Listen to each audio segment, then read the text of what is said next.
3 seconds. That's how long it takes him to cross a ballroom full of the most beautiful, most carefully prepared women in the kingdom and stop directly in front of me, the one person who spent the evening trying to disappear into the wallpaper. The room has gone silent in that specific way. That means everyone is recalculating their understanding of reality. 300 women in silk and jewels, months of preparation, family fortunes spent on this single night, and he walked past every single one of them. "You," he says, and his gold eyes are fixed on me like nothing else in the room exists.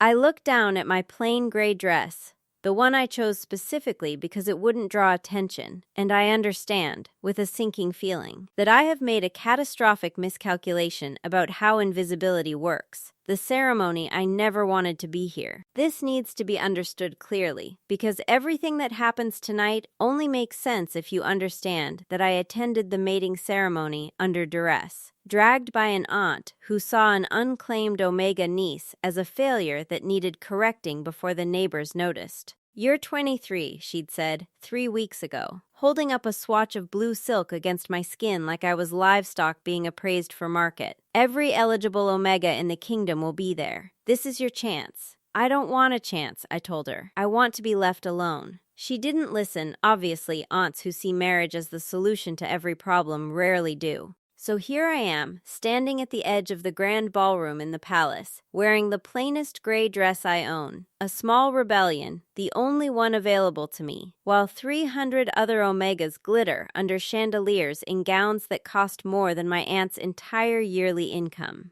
The mating ceremony happens once a decade, when an alpha king reaches the age where the kingdom expects him to choose a mate. Every eligible Omega from every province is invited, presented, displayed like the finest goods a kingdom can produce. Families spend years preparing daughters for this single night, dress fittings, dance lessons, careful cultivation of whatever qualities might catch an alpha's interest. I spent the preparation time in the library, not out of defiance exactly, more out of the practical understanding that I have no interest in being claimed by a stranger, however powerful, however wealthy, however celebrated. I've read enough history to know that mating ceremonies produce marriages built on spectacle, not substance. I'd rather stay unclaimed and unremarkable than become someone's carefully chosen ornament. So tonight, I'm doing the only thing within my power, making myself as forgettable as possible. I chose the gray dress deliberately, plain wool, no embellishment, the kind of garment that disappears into a crowd of silk and jewels. I arranged my hair simply, without the elaborate styling most of the other Omegas spent hours achieving. I positioned myself at the very back of the ballroom, near a pillar that offers both shadow and a convenient escape route to the gardens. My plan is simple. Survive the ceremony without being noticed, return home, and spend the next decade being grateful I dodged a fate I never wanted. It's a good plan. It fails spectacularly. The arrival King Aldrich enters the ballroom exactly at 9 o'clock, and the entire room shifts around his presence like water rearranging itself around a stone. I've never seen him in person before, only in the formal portraits displayed throughout the kingdom, which somehow managed to be both accurate and completely inadequate. He's taller than the portraits suggest, moves with a predatory grace that portraits can't capture, and carries himself with the kind of casual authority that comes from never once questioning his right to occupy space. The gold in his eyes is visible even from my position at the back of the room. The presentation begins immediately, each Omega called forward by name and province, curtsying, offering whatever brief conversation etiquette allows before he moves to the next. It's efficient in a way that feels almost cruel. 300 women reduced to a receiving line, each given perhaps 90 seconds to prove their worth further consideration. I watch him move through the crowd with detached fascination, safe in my position near the pillar, confident my name won't be called for hours given the alphabetical ordering and my family's relatively low provincial standing. The women ahead of me are extraordinary, genuinely, dazzlingly extraordinary, daughters of merchant princes and provincial lords, dressed in gowns that represent months of careful design, trained in exactly the kind of charming conversation that's supposed to catch an alpha's attention. I watch him greet each one with the same polite, distant courtesy, moving through them like items on a very long list. He doesn't linger with anyone, doesn't show particular interest, just moves, methodical and unhurried, through hundreds of women who've spent their entire adult lives preparing for exactly this moment. I relax slightly, watching from my shadow, grateful to be irrelevant enough that my turn won't come for hours, if it comes at all given how quickly the evening seems to be progressing toward its natural conclusion. Then, something happens that breaks the entire pattern. He stops, not at anyone in the formal receiving line. He stops in the middle of the ballroom floor, between presentations, and turns, slowly, deliberately, toward the back of the room, toward the pillar, toward me. The moment I don't understand what's happening until it's already happening, which is perhaps the most honest way to describe the next 30 seconds of my life. He walks away from the receiving line entirely, walks past the current Omega mid-curtsy, past the master of ceremonies who's visibly confused by this break in protocol, past dozens of women who turn to watch him move through the crowd, with an expression I can only describe as predatory focus. He's not looking at anyone else. He's looking directly at me. The crowd parts, not deliberately, but instinctively, the way crowds do when an alpha's full attention becomes a physical force in a room. I watch women in beautiful gowns step aside, watch conversations die mid-sentence, watch the entire ballroom reorganize itself around his trajectory, toward me. I consider, briefly and pointlessly, whether the pillar behind me offers any actual escape route, before accepting that there's nowhere to go and no way to avoid whatever is about to happen. He stops directly in front of me, close enough that I have to tilt my head back to meet his eyes properly, close enough that I can smell winter pine and something else. Something old and powerful that I understand, distantly, is the scent of his wolf just beneath the surface. You, he says. Me, I confirm, because apparently that's the sophisticated response I'm capable of under this level of scrutiny. You've been standing here the entire evening, he says, behind that pillar. I have excellent taste in architecture, I say, and immediately regret it. Because sarcasm probably isn't the recommended response to an alpha king who's just abandoned 300 carefully prepared omegas to stand in front of you specifically. But he laughs. It's genuine, surprised, warm, completely at odds with the formal distance he's shown every other woman tonight. Several nearby guests actually gasp at the sound, like they've witnessed something scandalous. "What's your name?" he asks. "Elin," I say, "of Thornwood Province." Which is, I should mention, extremely far down the alphabetical presentation order, so I apologize if I've disrupted your schedule. "You haven't disrupted anything," he says. "I've been watching you for the last hour. That seems statistically unlikely given there are 300 other women in this room, most of whom are dressed for exactly this kind of attention." "I know," he says. "That's rather the point. The explanation the ballroom is still watching, still frozen in that particular horrified fascination that comes from witnessing social catastrophe unfold in real time. I'm aware, distantly, of my aunt somewhere in the crowd, probably experiencing some combination of triumph and terror at what's happening. I don't understand, I tell him honestly, because pretending sophistication at this point seems pointless. I wore the plainest dress I own specifically to avoid your attention. I positioned myself as far from the receiving line as possible. Everything about my presence here tonight was engineered toward invisibility."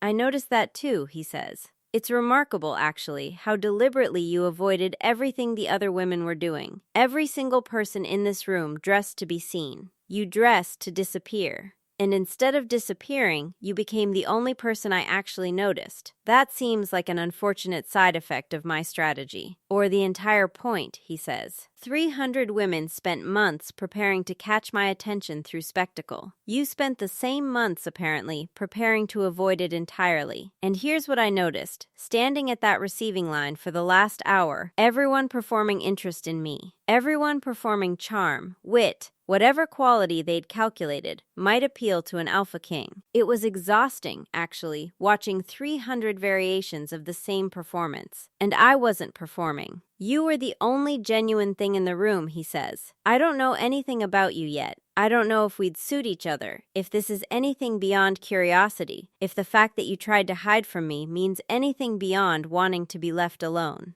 But I know that everyone else in this room was showing me what they thought I wanted to see. You were just being exactly who you are, which happened to be someone who very clearly didn't want to be here. I really didn't, I confirm. Why?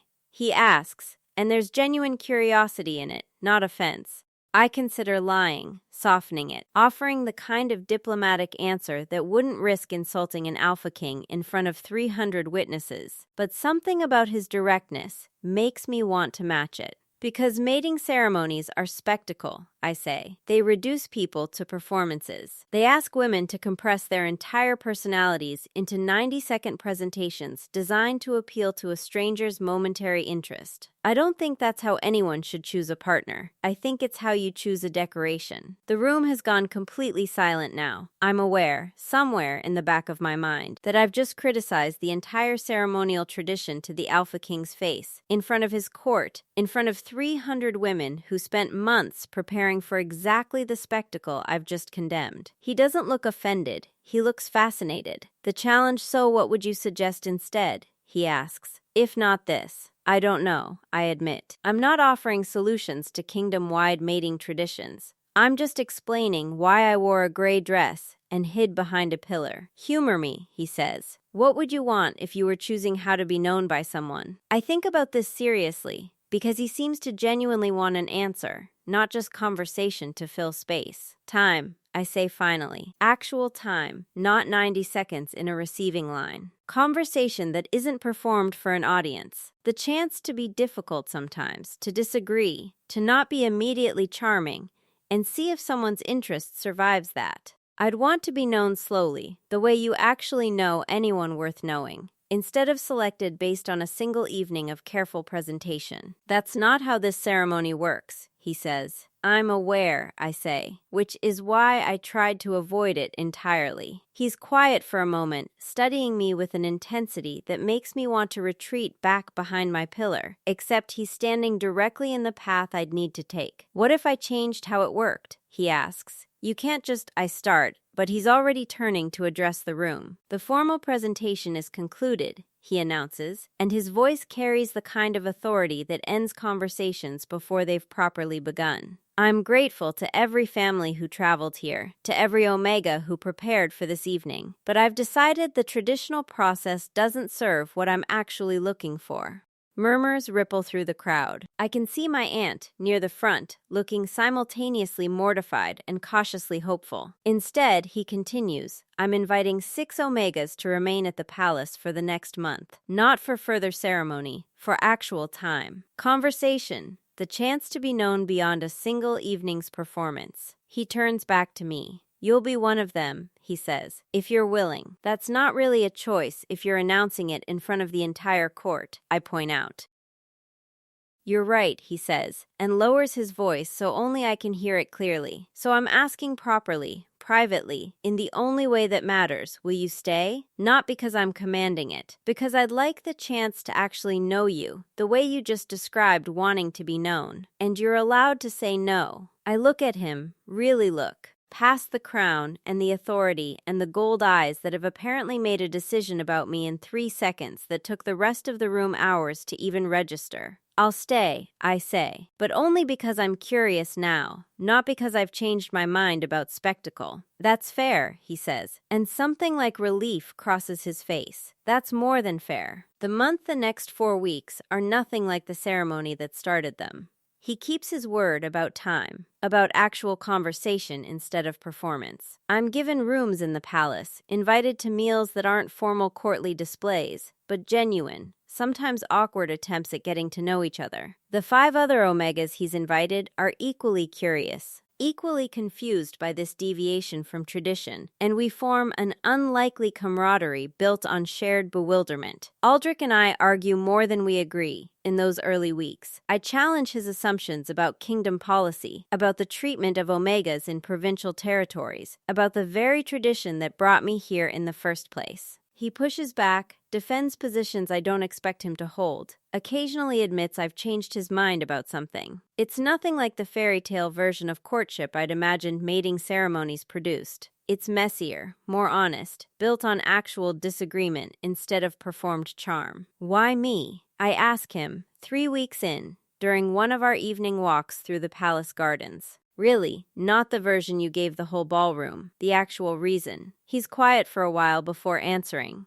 Because you were the only person in that room not asking me for anything, he says. Every other woman there wanted something: status, security, the prestige of being chosen. Understandable wants, I don't judge them for it. But you didn't want any of that. You actively didn't want to be there. And something about that made me curious in a way nothing else that evening did. I wanted to know what someone who didn't want anything from me was actually like. And now that you know, now I know you're difficult, he says, smiling, opinionated, uninterested in flattering me just because I'm powerful. You've criticized 3 separate kingdom policies in the last 3 weeks alone. Is that a complaint? It's the opposite of a complaint, he says. It's the first time in my life someone has treated me like a person worth arguing with instead of a power worth appeasing. The decision at the end of the month, he asks me the question everyone's been expecting since the night of the ceremony, but he asks it differently than tradition demands. Not in a formal presentation, not with witnesses, not with the pressure of ceremony and audience. He asks it in the garden, at dusk, with no one else present. I'd like you to stay, he says, not because of that first night, not because of spectacle or expectation, because I've spent a month actually knowing you,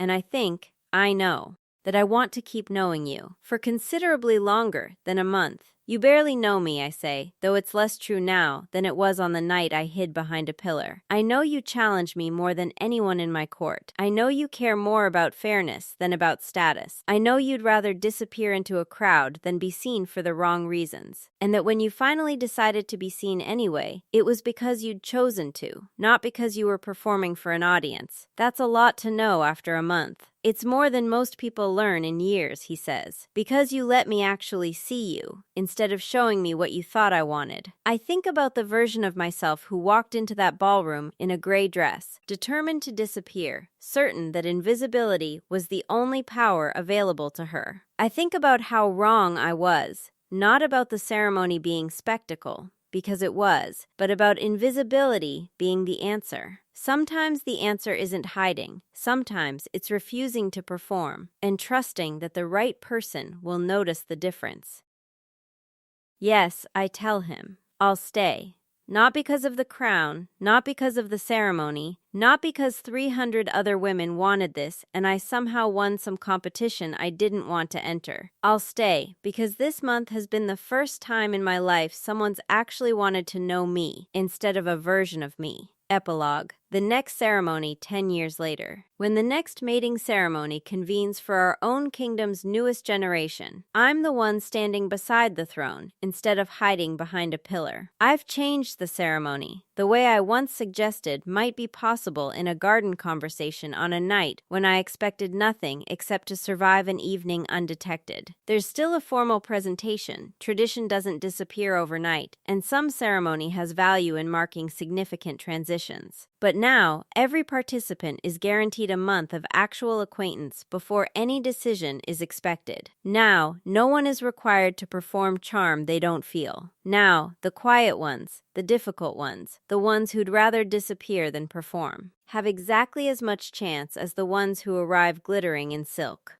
I watch the newest alpha, our son, actually, presiding over his own first ceremony with the same careful attention his father once showed me. And I wonder if he'll notice someone hiding at the back of the room, someone who's decided spectacle isn't worth performing. I hope he does, because sometimes the person worth 300 careful presentations isn't the one who prepared the most. Sometimes it's the one who showed up exactly as herself, expecting nothing, and trusted that if anyone truly saw her, 3 seconds would be enough. It was enough for me.